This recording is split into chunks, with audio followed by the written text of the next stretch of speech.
Hello everyone, welcome back to Digi and Drama. My name is Dagger, and today's another doll repaint video. Before we get started, I want to apologize for the sound of my voice and all the lag you might be seeing right now.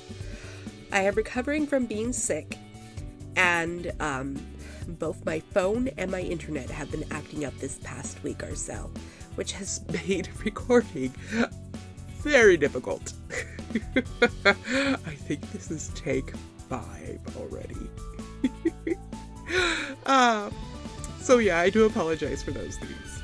Now, as for today's doll repaint, you can thank my little sister for this one.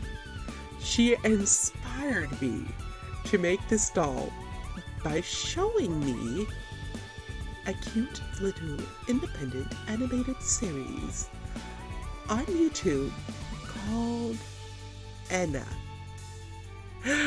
I think you see where this is going. I had to make ENA.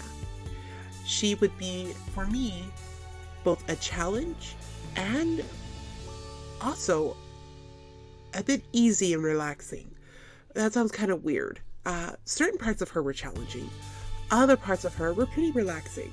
They fell into, familiar territory.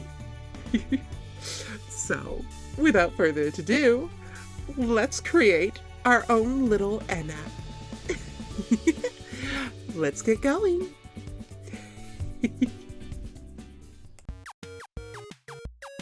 We'll be using a Gen 3 Draculaura for this repaint. I debated whether to use a Gen 3 or one of the previous generations for a while, but eventually I landed on Gen 3 for one reason and one reason only. Gen 3 got hips, and ENA has a very boxy skirt. I figured the hips of Gen 3 Draculaura would make up for the boxiness of ENA's skirt.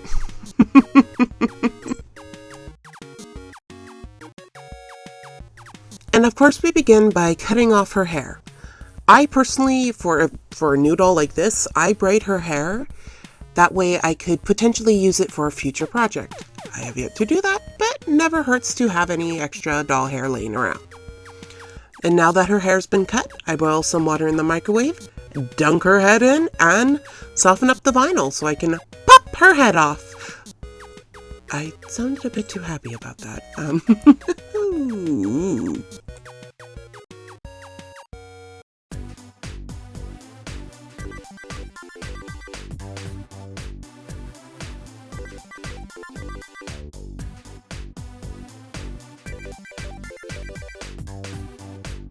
Now that her head's off and the vinyl and glue is softened, we go in with some kind of tool to try and pull out the hair plugs. We scrape it around inside and that helps yoink those hair plugs out.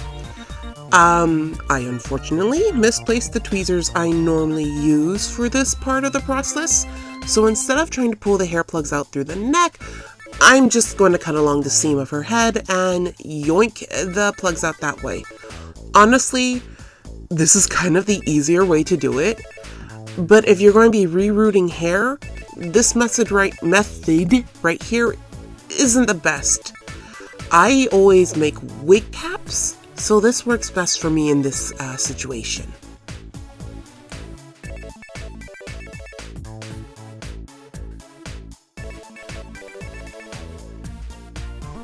After an unnecessarily difficult time getting all this gunk out of her hair, it's time to patch up that hole there. You can kind of see where I just split her head right open. Super glue is my best friend in this spot. This will do a really good job of keeping her head together for the rest of her dolly life.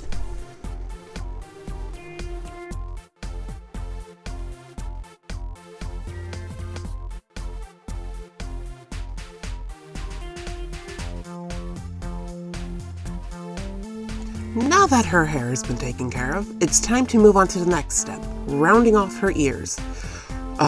This was my first time doing it, so I was very nervous and very scared. But essentially, I just gently shave off the tips of her ears that make up the point, and then I go in with sandpaper, or in this case a nail file, to smooth them out and round them out. And I gotta say, for my first time trying this, they came out really nicely. I'm kind of proud of myself. Go me!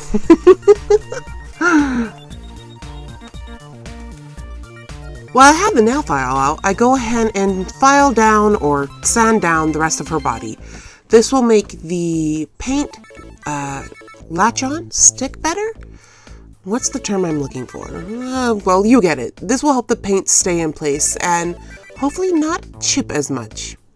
Speaking of paint, here are the paints and supplies I will be using for this repaint.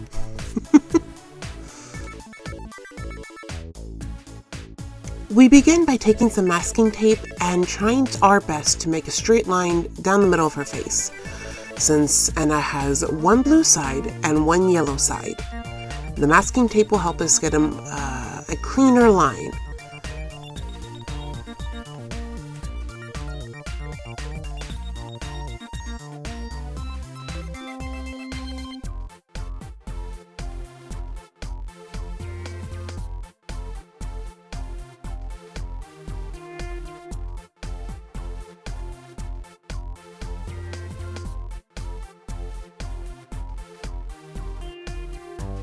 After figuring out which of the yellows and which of the blues I want to use, I start by directly painting the yellow onto the pink face.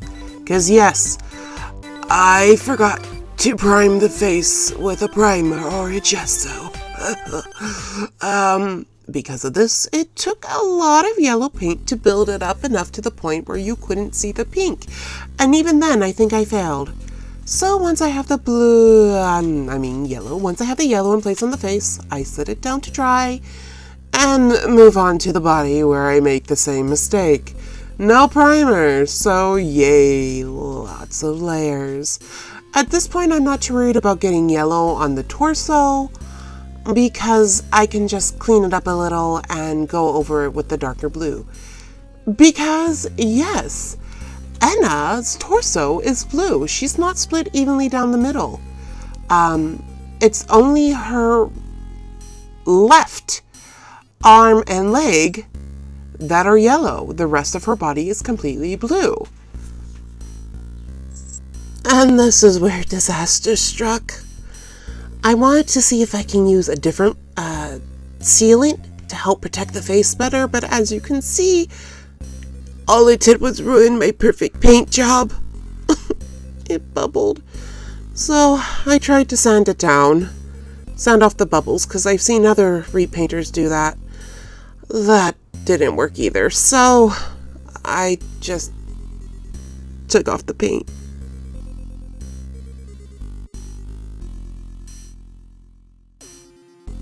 I don't have any footage of it, but after this I did prime it properly with some white Citadel paint, which made the colors more vibrant. Now that that disaster is out of the way and my less than perfect seam line down the middle of the face, I will fix that later. It's time to start working on the actual face up. I use Artesia and Faber-Castell watercolor pencils to start outlining where I'm going to draw and paint on the face.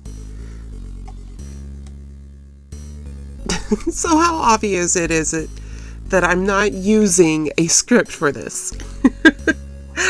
Alright, well, slight mishap with speaking aside, ENA has a very interesting face. One eye is diamond shaped, while the other is kind of half moon shaped. So I did my best to replicate that in my own kind of anime cartoon style, because I didn't want to try my hand at a realistic eye shape or coloring for ENA. She is a digital entity of some form and sort, and so I decided to just do my normal style for her eyes, to kind of do my best to emulate that.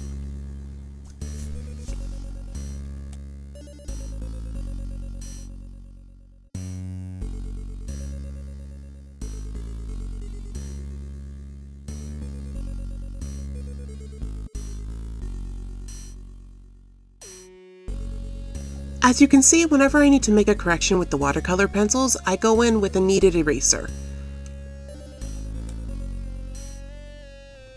Ooh, that's just, don't mind me knocking down my webcam.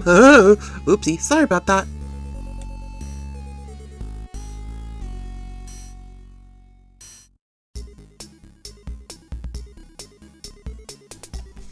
Now, I am trying to make some lines on the lips and set them apart from the rest of the body, but with this color scheme and with the colors I have, it didn't really work out too well.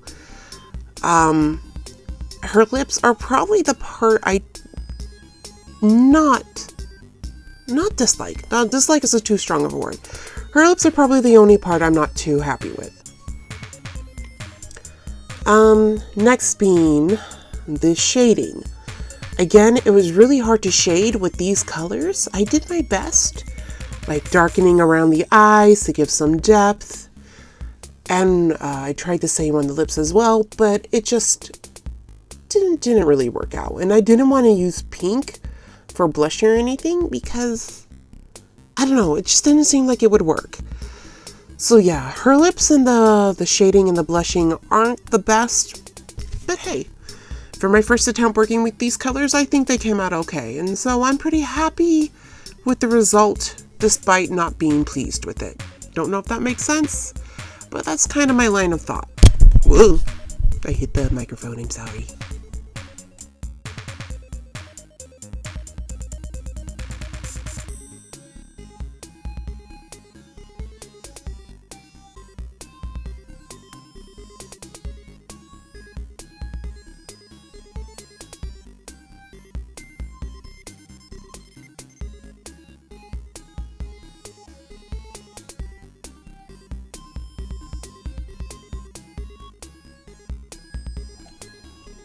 Now that the blushing's done, it's time to go in with paints. I'm using gouache paints to build up color and opacity on a lot of her details here, mostly because gouache is easy to fix if you make a mistake. You just wet it down a little bit and then dab it with a paper towel or Q-tip. On the downside, I noticed if I don't seal it properly with MSC, building up color can be difficult with gouache. But that's just my personal experience. It could be the weather I live in is just not compatible with MSC. Because that can happen.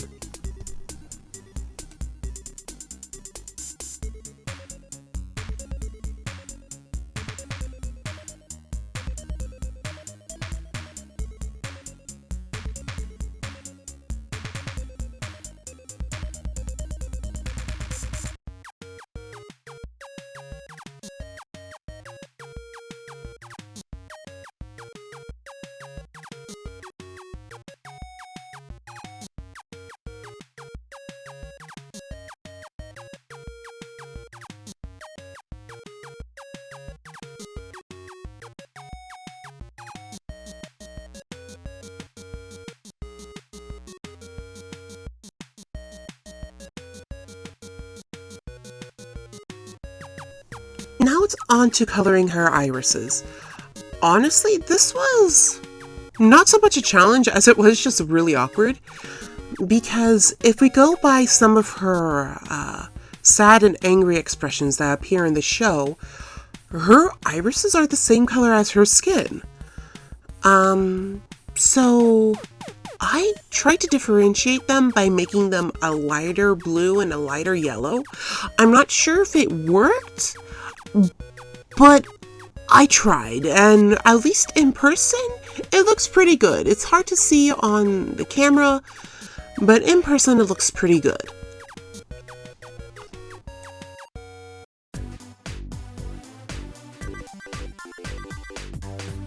And this is where I just plain gave up on the lips, coloring over them with the same colors I used in the eyes. Oh.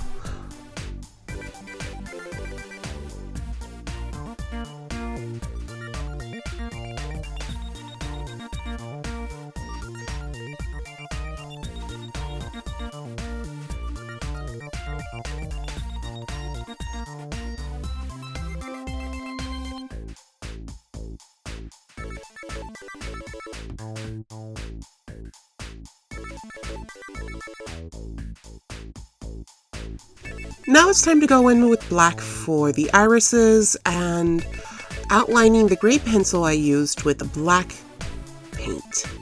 Because yeah, I forgot to mention it earlier, but I used a gray pencil to outline her face. Like it said, she's a digital entity and I want to keep the more cartoony look. So I used gray and black to outline and deepen the colors of her outlines.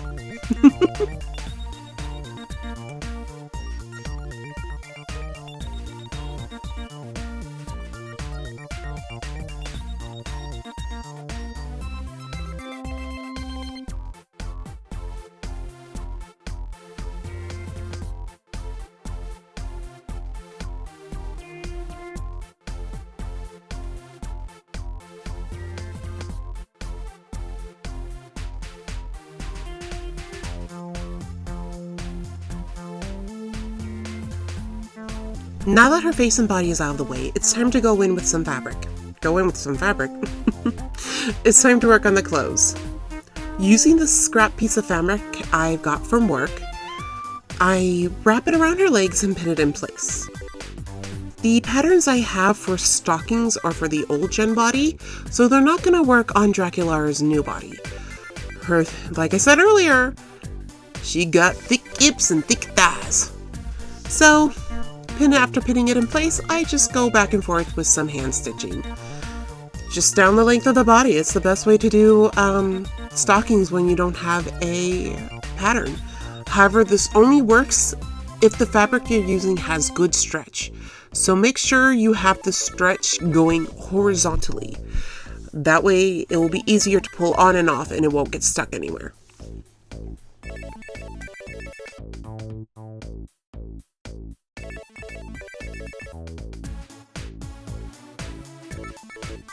Did I say clothes? I mean it's time for wig whips.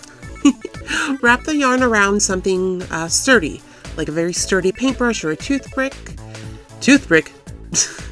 chopsticks, and then brush them out. I couldn't plug in my hot iron, but when it's time, you strain it out with a flat iron, and then you glue it to some plastic, and you'll end up with a nice wig whip like this. Once the glue has dried, you can trim them down so you can have a nice even flesh. What am I saying? See what I do. Do what you see and not what I say.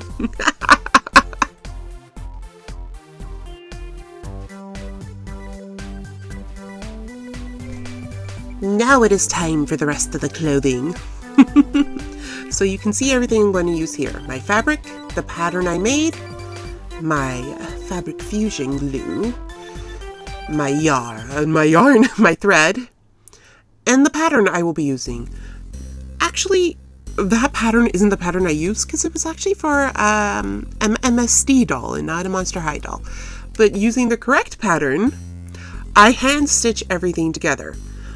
Yes, hand stitch. I don't have access to a sewing machine, so you won't see any fancy sewing machine here. Just a little bit of sample of what hand stitching looks like, and you can see some of the other things in the background, such as the hemmed collar, which I use the fabric fusion to hem. And now we move on to the wig cap. Who has time for breathing and a voice up?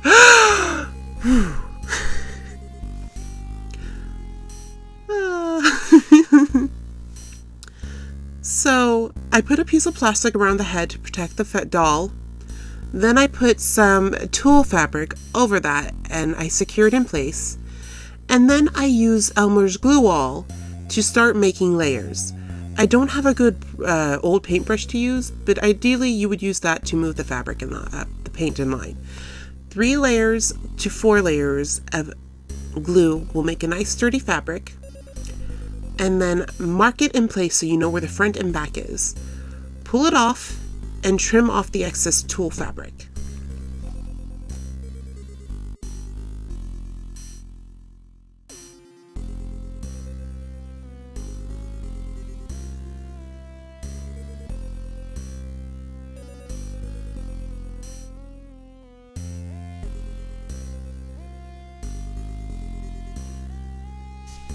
Next, we secure the plastic back in place and put the wig cap back on.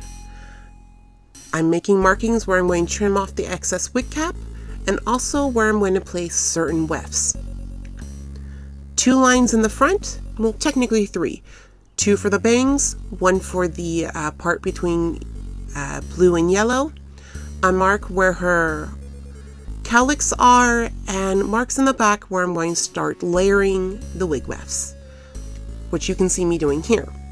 I do them layer by layer until I reach a good point to switch over to the bangs.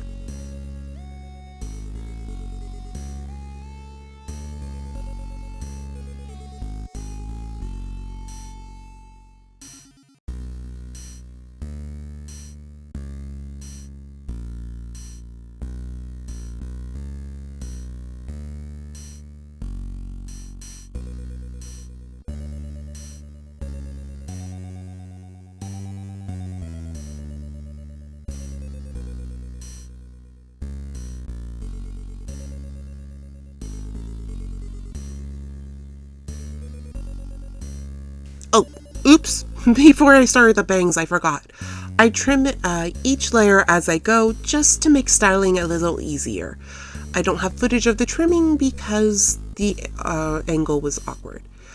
And as for the bangs itself, I actually use what I trimmed off for the bangs. Waste not, want not. No fancy wefts for the bangs, but that's alright. As long as you hold them securely in place, you can just use your fingers to even out the glue. They're going to be a straight blunt cut anyway, so you really don't have to worry too much about these types of bangs. Just make sure they're secure.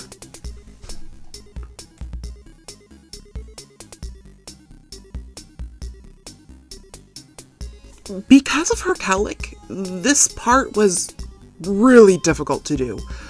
I honestly don't know how to explain what I did or how I did it, so I'm hoping that by showing you where the wig wefts are turning and flipping, you'll be able to see kind of what I did.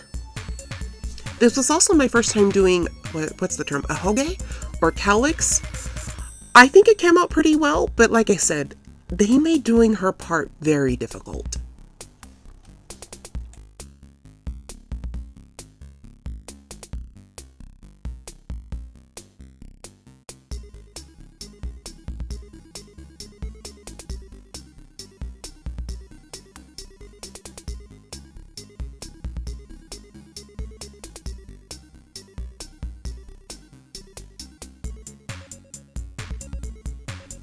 After touching up her hair a bit, I placed the plastic on top of her hair to kind of tame it a bit.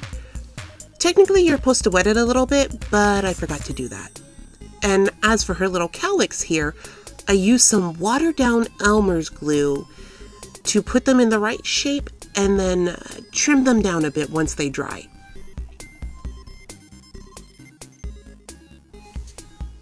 And now it's time to put everything together.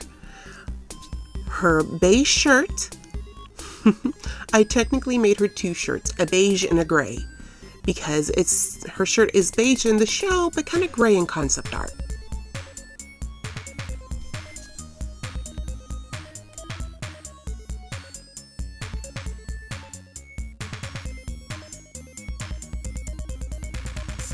Now onto her skirt, and I'm sorry I don't have more footage of the sewing, but I didn't think you guys would be interested in just seeing me hand stitch everything.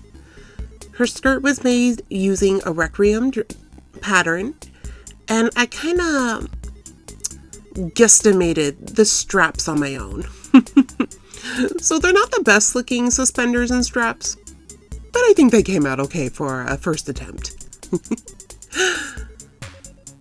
Thankfully, I was able to make her socks all right, and they fit just perfectly.